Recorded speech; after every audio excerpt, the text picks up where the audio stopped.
Hello, Charlie here. Today we're going to look at this bank I got on a picking trip to Longview. It was at the first sale we went to, and it's really cool. It's an old post office box, and I just love the graphics on it, the eagle, and the little combination lock. And up on top it has a slot for the money with some nice brass fittings, and it also has nice solid wood back. It's pretty solid. It was made by Postal Origins. Let me cover that. Postal Origins in Forney, Texas. It's definitely vintage. I tried reading the combination at the bottom. It wasn't working. But it came with no combination, so that was the problem, and I couldn't open it. And I tried different methods of getting it open. I tried. I was reading online that it said that there was a combination written on the inside of the door, and so I tried to think of all sorts of ways that I could possibly see the inside of the door, with including taking a very shiny butter knife and sliding it in the slot and trying to shine some light through to see if I get a reflection, but it just wasn't clear enough. And that wouldn't have done me any good anyways, because there was no combination written on the inside of the door.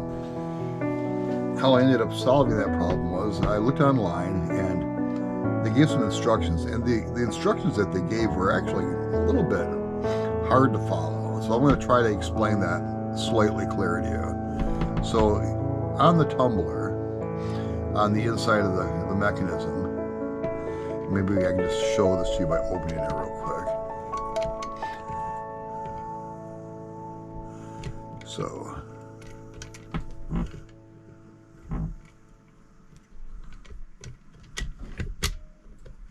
on the inside of the door, as you can see, there's this tumbler here, and when all these slots line up, it allows this little lever here to slide into them.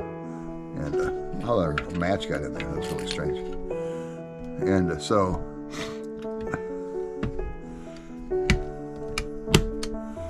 And so that then you can open it up, of course. But I didn't have that. I didn't know that. So what we can do is there's a inset on the middle tumbler, and you can feel that. So you go around 3 times, just like your combination lock at school. And then if you put pressure on the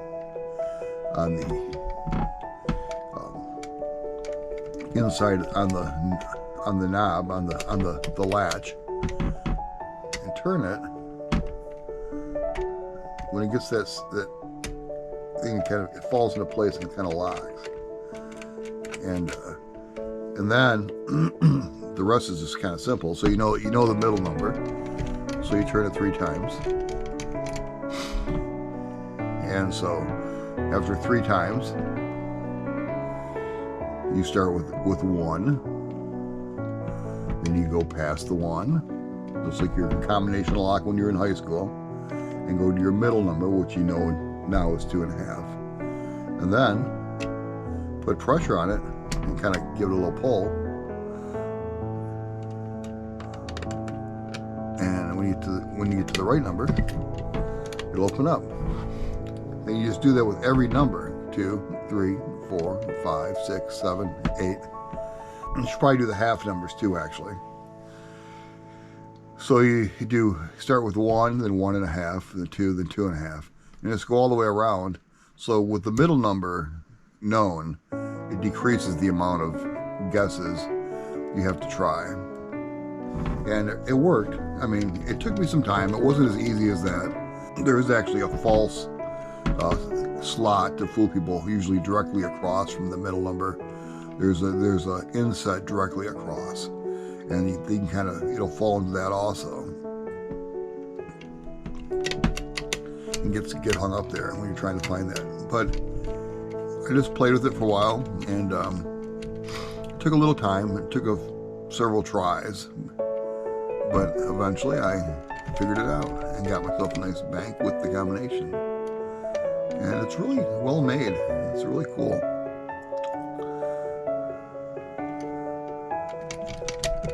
Sure, I'm trying to use the first number again. So it's interesting that they use the half numbers. 5 and 7. There you go. Thanks for watching.